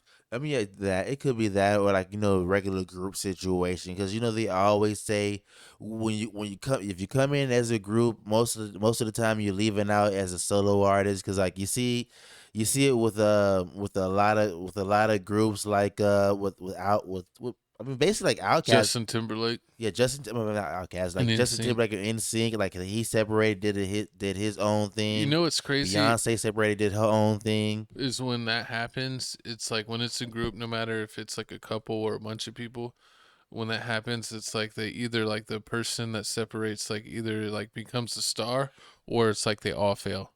Mm-hmm. So it's like, I don't know, it's weird. Or it's like that Jesus and Murrow. Mm-hmm. Yeah. Like they split off, and like neither one of them are anywhere near they were. One of them got on that Carmelo show. Yeah. But that Carmelo show really doesn't get views like other basketball podcasts. I love Carmelo, but that's probably like one of the lower podcasts. True. Yeah, it is definitely like that. But y'all comment down below. Do y'all believe Offset when he said he ain't mess with Saweetie, or do you feel like nah, he lying? I know, because if she would have sat on my lap, I definitely would have let her. No matter what. Oh Lord. But okay, moving on. We got my co-host's topic of the week. He has love for Jason Cinco and can't believe that DDG's trying to do this to his boy Jay. And Jason Cinco explains he left the Capaholics due to not being respected. DDG posts on Twitter claiming he's lying. We got all kinds of video showing what's going on. Here we go. Like, this is that. You feel me? And any nigga, I done have my bros come on. Hey, bro, I feel like this. And just as a real, I feel like it's so crazy. I even got to explain how to even be a real nigga. Like, that's kind of like crazy. I even got to explain that. But real friends can call each other out when they wrong. You know what I'm saying? It's as long as you're not coming at it disrespectful when you whoop, like, all right, cool. But like, if you calling it when they wrong game, like a real man gonna take accountability. You know what I'm saying? And a situation transpired, where I caught it when it was wrong. And I genuinely was coming from a real place. Like Nick genuinely wrong in that position, in their position. They was really wrong. But the person came at disrespectful, you know what I'm saying, very childish, very immature, you know what I'm saying, like tearing the down. Like, it was to the point, it wasn't even about the We're good. It's like his whole situation with the other dude in the chair. Mind you, this is somebody that I consider to be my homie, you know what I'm saying? Gang, first of all, we was not homies, gang. I thought we were homies, but we were not homies.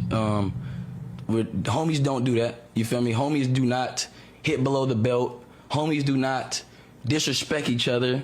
Homies do not talk shit. Like, they don't do that, bro. Like, and that's the thing I feel like is the problem, bro, is a lot of these niggas enable his behavior because they let him talk that way. Oh, you see a nigga be like, me and bros get on tour all the time. We go below the belt all the time. Gang, that's not right. Like that's not right, bro. Like that's not right. Me and Venus and Dion and them, we've never got to that point, gang.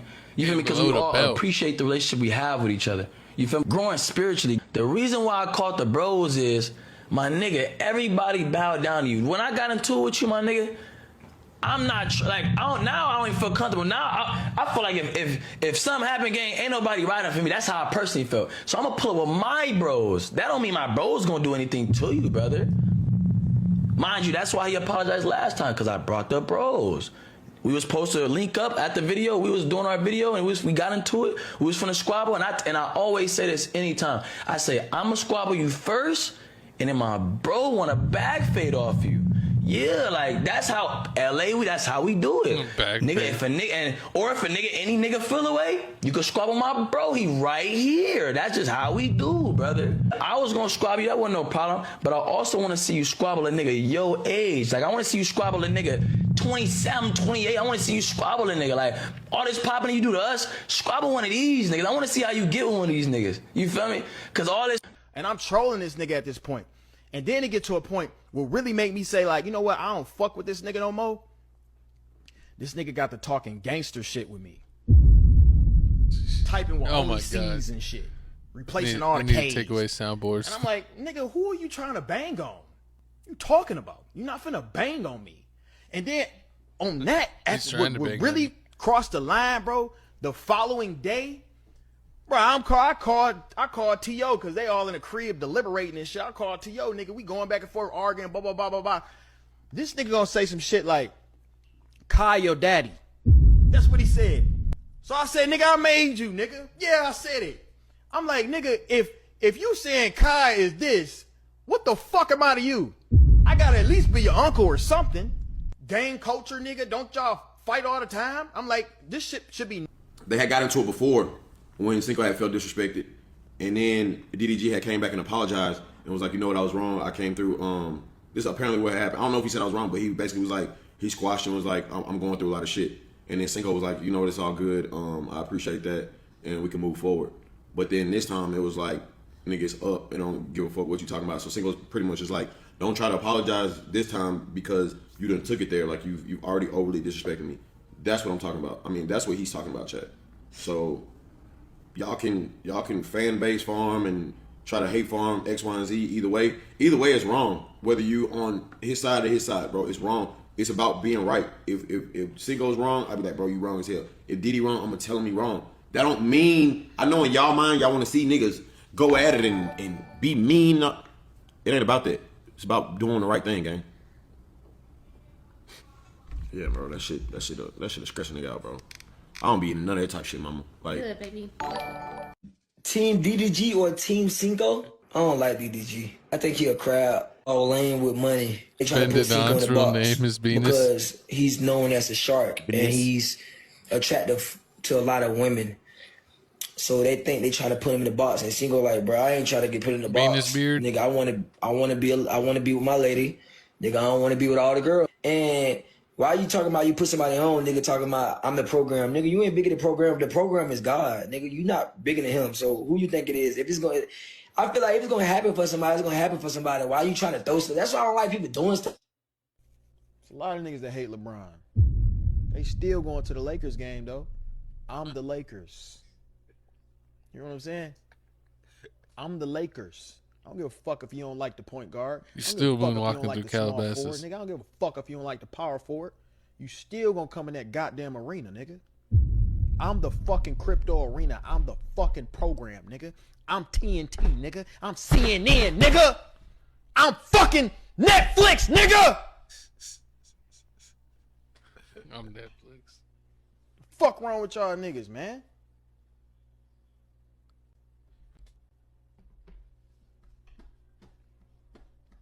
Let these niggas know sometimes, bro. I think DDG is hilarious. I think it's fine. It's getting to him. I think the fact that everybody on Kai Cenat D so hard, like, AMP boys doing all this, Marathon doing all this. AMP crew that he's like, I'm still here. No, he's not. I'm still here. It's like like really DDG started this whole thing. Like DDG put Lala on like a Cinco girl. He put Lala on. He put Ruby Rose on. He put Dub on. He put Woo Wop on. He was the first one really to put a lot of people on. It was like he was the first one to put a lot of people on. Because remember he was going against like Soul Illuminati and like Pretty Fredo dude.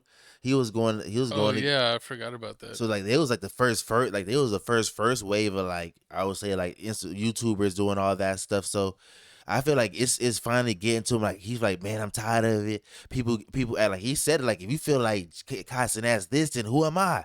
I gotta be this then. It's like it's finally getting to him. Like he feel like he the boss. Like he been doing all this stuff. Like I need to respect me. And then on top of that, like it's just the way that like DDG talk. Like if you watch DDG streams, like if you his friend, he always talking about like if you got on something broke, he gonna call it out if you wearing something broke. If you he's always trying to big bank you.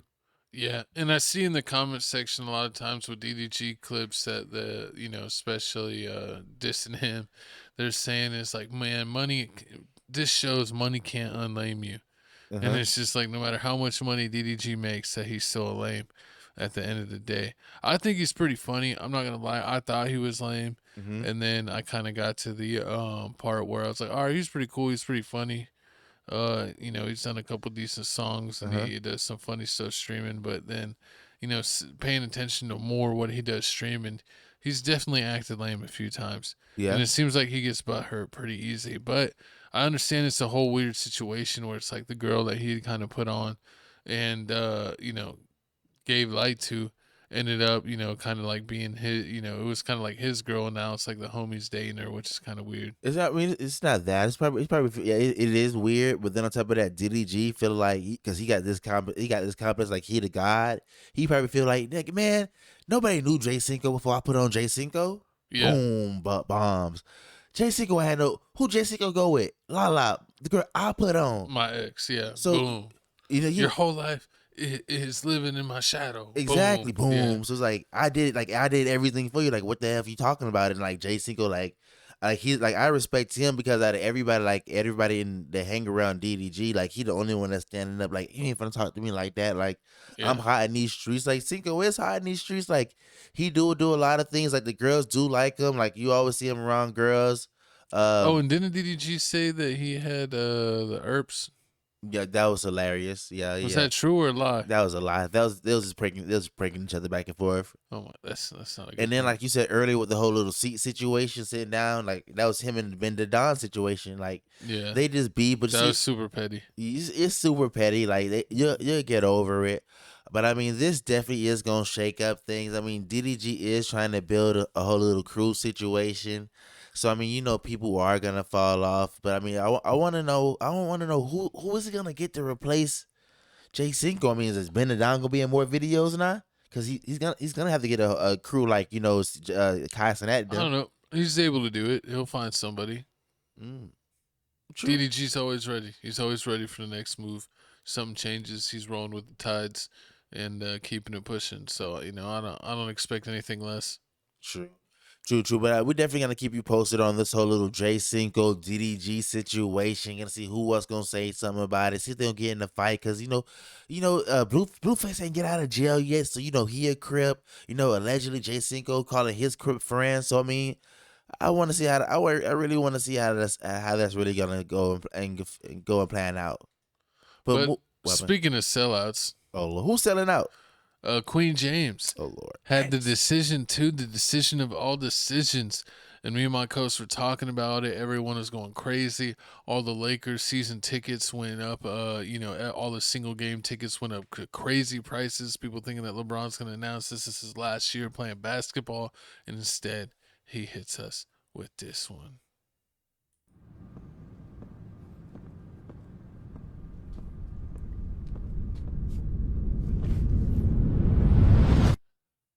The second decision.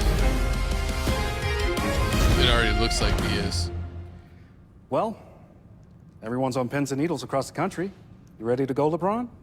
This picnic Where's table Potter? shirt. Left it at home. LeBron, fans want to know where you're taking your talents this year. What's your decision? In this fall, man, this is tough. And this fall, I'm gonna be taking my talents to Hennessy VSOP. VSOP? And this was the conclusion you woke up with this morning? That was the conclusion I woke up with this morning. Why? I feel like it's gonna give me the best opportunity to win more at hosting. And not only that, win at signature cocktails, win at having a good time, win at impressing guests, win at making memories, win at making it look easy, win at leaving people wanting more. Win at getting a hairline back. LeBron, appreciate it. I like my decision. This was corny as hell. It was cringy. It was all of that. Facts. We know this.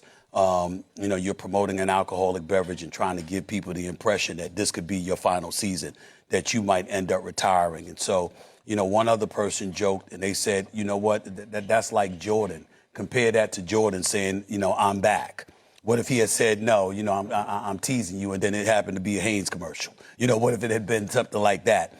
And that's what this was the equivalent of. In the end, I don't understand why the second greatest player who ever lived, a four-time champion, a four-time league MVP, one of the greatest players who have ever lived, would stoop to trying to garner attention for himself with something other than trying to win a damn championship. I want to be in Southern California come June. Are Lakers gonna win? Lakers gonna be in the picture. That's what I care about. I don't give a damn about some Hennessy commercial, especially from him. And LeBron James is not retiring. This is a bunch of BS. I told my co-host from the get-go, I was like, watch, this is going to be like Snoop Dogg when he said he's quit smoking. And then he went to like a smokeless barbecue pit or some trash like that. Yeah, electric barbecue pit. Yeah, I mean, this is a garbage that we knew that was coming from Queen James. This is what you're getting from the phony GOAT. The only thing is I hope he stays healthy enough to get Luka a championship this year. That's all we need him for is one season because they got a good enough roster. If Austin Reeves doesn't choke in the playoffs, skinny Luka and LeBron locked in, then where they monitor his minutes. But yeah, I'm totally against this. It's BS. I knew it from the get-go. Have your feelings changed on this? Nah. My feelings still haven't changed on this, but this is real funny because as soon as this came out, I was hitting my homeboy up like, oh, watch, LeBron James finna announce that he's finna go back to Miami, and my homeboy was like, hell nah, no. Or back at Cleveland. We don't want him back over here. Then I was hearing people saying like he was finna go back to Cleveland, and I mean to me that made sense because I mean he has to eventually retire. So I was thinking like he was gonna go to Cleveland, and then on top of that, he didn't. He's still under Lakers contract, but he didn't sign that. He didn't sign that the player's option. Yeah, he did sign. He did sign the player option for they declined it, right? For this year. No, because he wanted to sign an extension, like maybe get like a multiple year extension, and they're like, no, we're not gonna do that. So he had a player option on his current contract, so he took it for this year. So this is his final year of his contract. So it'll be the Lakers' decision after this year if they want to sign him to a 1-year deal or not sign him at all. Mm-hmm. He basically finna keep going. He's basically finna keep being here until Bryce. I'm telling you, he waiting for Bryce to come. He already said he's not waiting for Bryce. Everyone knows not that. Bryce is going to be playing multiple years at Arizona because he's not even slotted to start this year. Damn. But I think this is part of LeBron being petty. Because, he wanted an extension from the Lakers, and the Lakers basically turned him down. No, we're open to you playing this next year.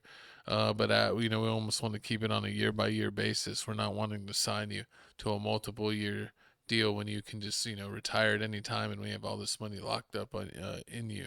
So he wanted to retake the light and get some back some of that ownership by doing this fake decision, too, is what was going on.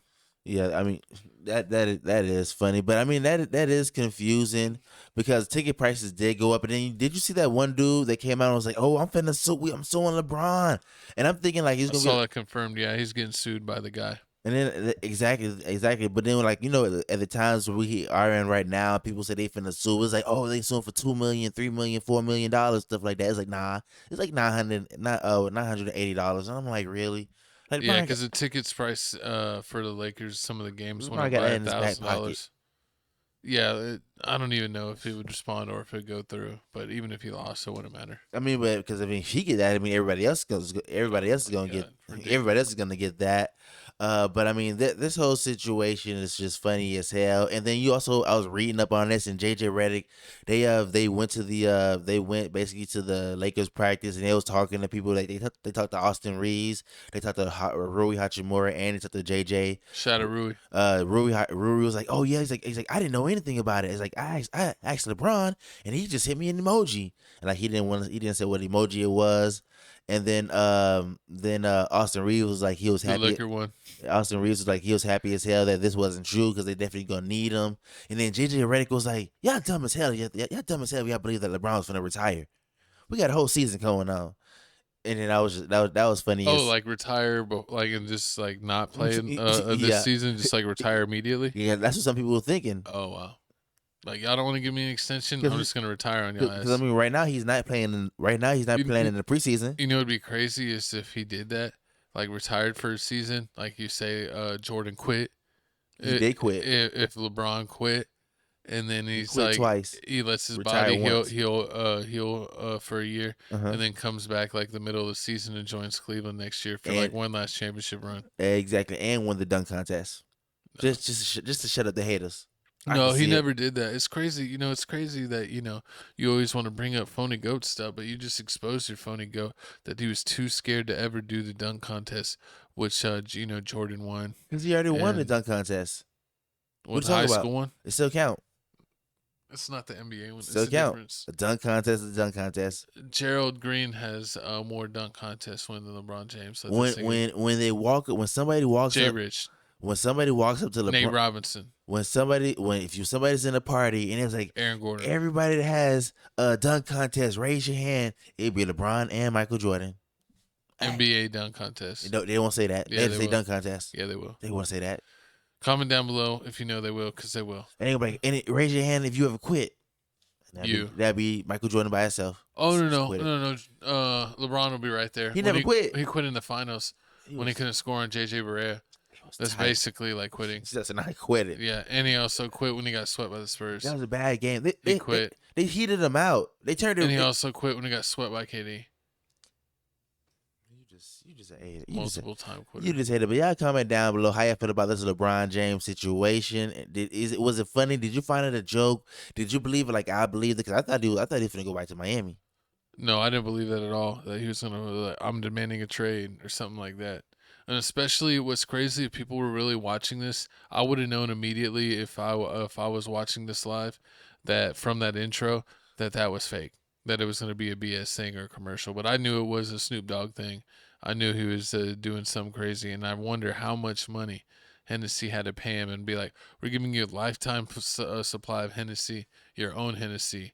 And you know what's funny? He had like $40 million. You know what's funny? He has that Lobos. He has that Lobos liquor. So he does what he wants. He can make money on his own brand. He can be a sponsorship with Hennessy. Hennessy's paying you $50 million. You can also do a side sponsorship. Yeah, I mean, I think it's like, hey, you got to fill you can't have the same thing in your liquor cabinet. True, I think one's tequila. Yeah, one's tequila. I think. Yeah, it's not the same. I think what rapper had both? I forgot. Lil Wayne has a great liquor. What's it called? Bamboo. Yeah, they had that. No, I think somebody had. They have the was it the XO or the black version? Yeah, that's the best one. But yeah, y'all comment down below. But moving on, we're talking about some more NBA news. What we got? The way too early NBA preseason power rankings. We're going to talk about the top 10 listing, what we agree with it, what we disagree with it, who we personally think should be moved up or down. Let me go ahead and read it. At number 1, they have the Thunder, then the Nuggets, Knicks, Cavs, Rockets, Wolves, Lakers, Magic, Dallas, and then the Warriors all the way at 10. Kuminga did resign for a couple years, so he will be a part of the Warriors' future. But, I mean, this list is pretty solid, but honestly, I think the Lakers are going to gel. They were already a number 3 seed with having like all those middle of the year changes. Luka being injured, coming in, and playing. They still got to the 3 seed, even though they collapsed in the playoffs. I think skinny Luka, Vanderbilt being healthy, getting Marcus Smart, getting Ayton, and moving Jackson Hayes to a backup. in the development of everyone else. Vincent looking healthy again. He's played really well in the preseason. That the Lakers are definitely going to be moving up. I think the Nuggets are going to be really good with the moves that they made, trading for what's his face? Harrison, not Harrison. They traded Michael Porter Jr. For and they for the Grizzlies, dude. From the Grizzlies. No, from Brooklyn. Who? Who's talking about? You talk about the. Remember, Michael Porter Jr. said he even traded apartments. Oh, for Cam. What's the Cam Reddish? Not Cam Reddish. Cam Johnson. Cam Johnson. Dang, sorry, I had a brain fart for a second. Freaking Cam Johnson. They got Cam Johnson. They got Tim Hardaway Jr. They got Bruce Brown back. Mm-hmm. So the Nuggets have completely retooled. So I think they're going to be a good Joker's going to be back at an MVP level. It was the backup center for the. Oh, they got Valanciunas. That's who you're talking about. Sorry. Yeah, that's gonna be a nice backup too. Yeah, instead of having what's his name, DeAndre Jordan, who really never played, Can't shoot they would just play small ball with the backup unit, and he would really like most of the nights get no minutes. But now they'll actually have a real backup center that could get some minutes, and they could even play them a little bit together. They want to do a little bit of twin towers. So I think the Nuggets will be back in full effect. I think the Thunder will be right back there, bringing pretty much everyone back. The Knicks, I think, are way higher, and the Cavs. The Cavs did get Lonzo Ball to add to the mix. You know what's funny? So they could have some real good defense since Mitchell and Garland are small. I'm surprised where's the Bucks aren't here, because the Bucks, I feel like the Bucks are way better than they the Timberwolves. They got Miles Turner, but they lost Dame Lillard. You still got Miles Turner. You got Miles Turner, and you got Kuzma. And Kuzma. And Kuzma. I feel like Kuzma's Miles Turner at center, Giannis at power forward, Kuzma at small forward. It's gonna be. I mean, that's gonna be. I mean, but I don't think their guard rotation is that good. That's why they're not higher. They got really good small forward, power forward, and center, but I think they got crappy points and twos on the team. Do you think you can win a championship with that rotation? Because I know people with the Bucks. No. I mean, with that kind of lineup. Because you know how the people say you can't win a championship with like two small guards. Like you can't like with was like Dame Lillard and that's why I don't believe in the Cavs. Because Darius Garland and Donovan Mitchell are too small guards. In today's NBA, when you have a lot of guys that are like 6'7" to 6'9" playing, you can't have like 2 6-footers out there. There's going to be too many switches, and they're just going to get exposed. I feel like that's what happens to the Cavs in the playoffs when they go against a good team that can take advantage of those mismatches. I think that's why Portland with Dame and CJ never worked. Mm-hmm. Because they would always get killed by the mismatch. They could never guard anyone, and if they didn't shoot lights out, they didn't have a chance. They did get Lonzo Ball to help alleviate that, but it's like, is Lonzo going to be in the closing lineup? Are they going to sit Garland, or are they going to sit Mitchell? Is Mitchell going to play the 1 and Lonzo play the 2 and then Garland sit the bench? True. Or are they going to make Lonzo play the 3 and then sit, whoever starts at the 3 down? And then also with the Warriors, I really want to see how Jimmy Butler plays this year, because he was like sometimes you'll see him, he'll give you like 10 points and like 10 points, 15 rebounds, and like 11 assists and like that, and that's all he gave, and just all defense, and that's all he gonna give you. In other games he'll like ball out, and you be like, what are you gonna decide on what you finna do? So hopefully like this year he definitely does step up, because I mean I really can see him doing something. And I also feel like it's messed up how they don't want to the Heat don't want to give us Wiggins. Oh yeah. Oh well, y'all got rid of Wiggins. You want him back again? I think they were trying to trade for him. No, they're not. I didn't hear that. But the Warriors, I think if they really mesh, when Jimmy Butler came not the Warriors, the Lakers. The Lakers was trying to get Andre Wiggins, and they was like, "Nah." Oh yeah. Sorry, yeah, you're right on that. But I was talking about the Warriors. They got Al Harrington, and he looks like he's going to be really solid for them off the bench. That's Post funny. can pay more. What's his name? Draymond Green, played really good last year at center, and I think he's going to play a lot at center because Kuminga got the contract. I think he should start at power forward. Jimmy at the 3. Podziemski at the 2 and Curry at the 1, and if they gel and play defense like they did last year from the time they got Jimmy Butler on, I think they could definitely be better. Dallas, I think, is actually even underranked 2 at 9. with Cooper Flag looking amazing. I know Kyrie's going to come way halfway through the season, but with him having D'Angelo Russell, not Doug Christie, Max Christie, having him as a backup. They still have Hardy Party. Yeah, he was looking good. He was looking good. They still have Dante Exum. So they still got some serviceable guards that can get some stuff done. But them having so many bigs with Lively and Gafford, PJ, Cooper, and Anthony Davis, like they're going to kill you with the power forward, small forward, power forward, and center rotation. Even Clay could play at the 3. And then they also have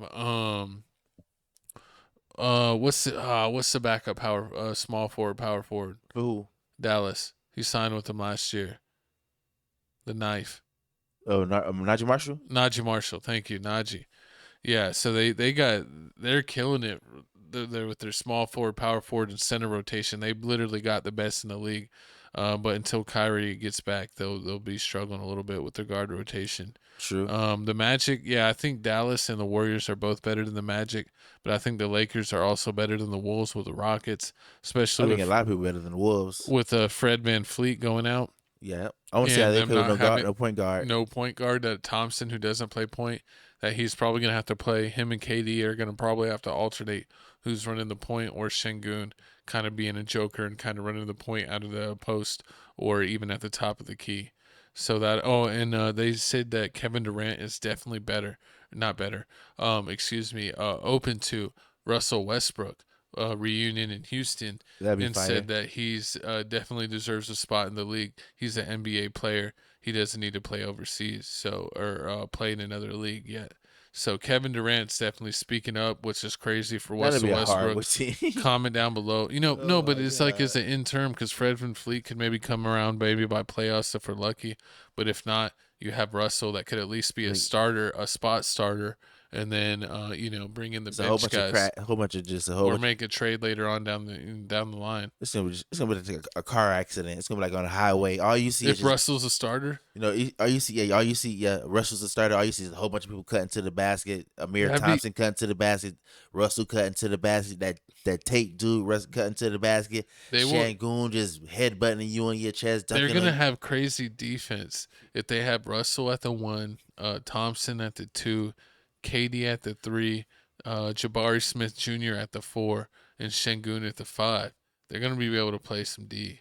It's gonna be horrible. Yeah. So we'll see what happens with Houston, but I definitely think the Lakers with them getting Ayton, Vanderbilt being healthy, finally being healthy, them getting Marcus Smart, skinny Luka, the Lakers being cautious with LeBron and resting him and actually having a good enough team, that LaRavia that came from Memphis being really good, Dalton Connect having another year of development, Vincent looking healthy and getting back to form, and then Bronny having spurts.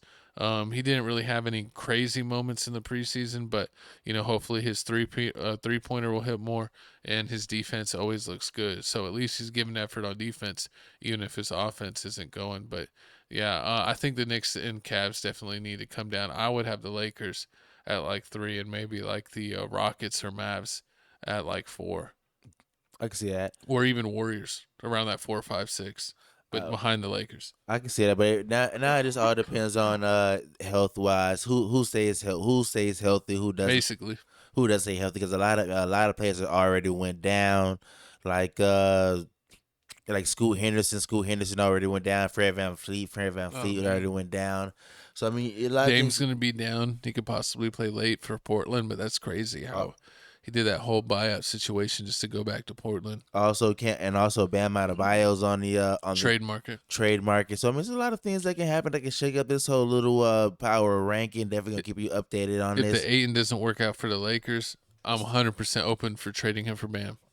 That'd be Ali. You think Gafford was nice? That's gonna be even crazy, because I mean he can shoot better than Gafford. I feel like they say Gafford's even knows like possibly on the trading block, because Anthony Davis, Cooper Flag, and PJ Washington can also play the 4.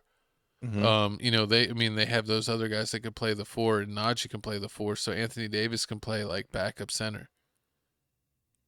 He got fat. I don't want to say how he plays. Yeah, he'll start at power forward, But all how they have I'm that. surprised the where Clippers aren't here. The Clippers are like a beast. you know how some teams do, where like the guy that starts at power forward, the center comes out quick, and then he moves to center, and then the backup forward plays, and the guy that was power forward now plays center. Mm-hmm. That goes. Any final comments on this? Y'all comment down below. Is anybody missing? Do you feel like this power ranking is disrespecting the Clippers? Because I mean, even though Kawhi basically is always in street clothes, you never know when he's gonna play. When he plays it, they be winning. When they plays it. When he plays it, they be winning.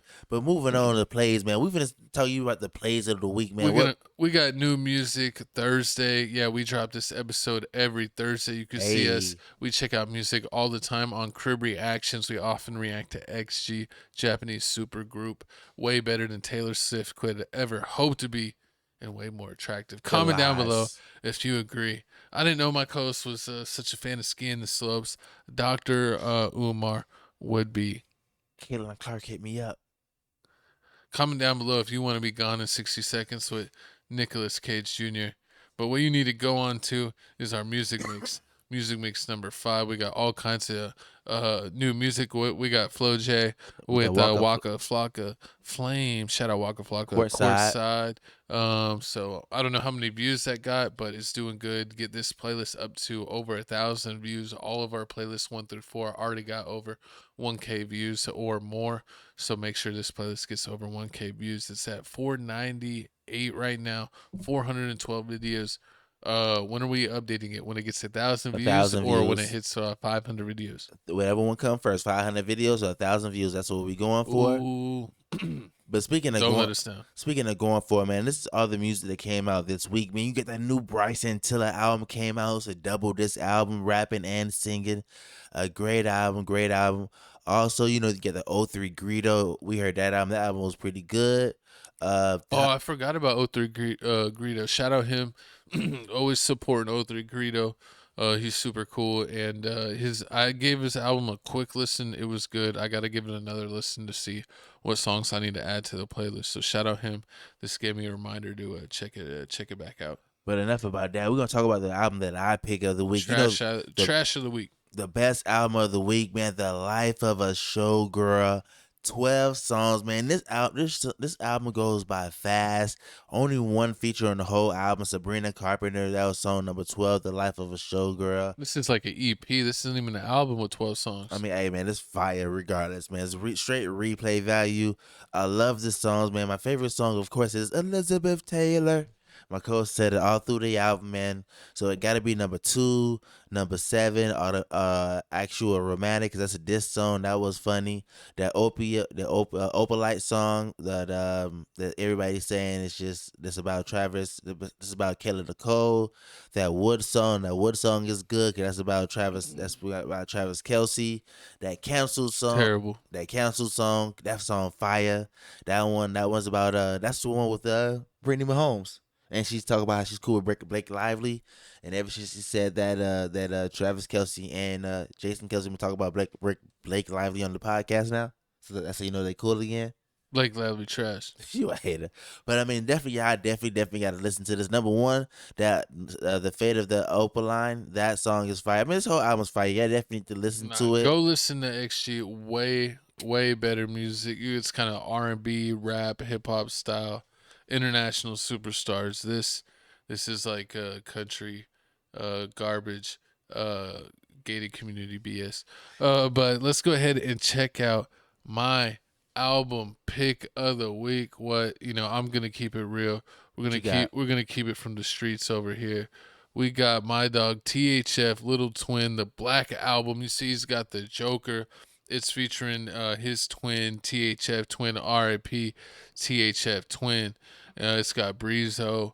It's got 10 songs long. It's epic, as you can see by the fans. Motivation, Horror Saga, and Along the Way are the number 1 most hyped songs on this album on Apple Music. So make sure you check it out. All you got to put in is THF, Little Twin, the Black Album.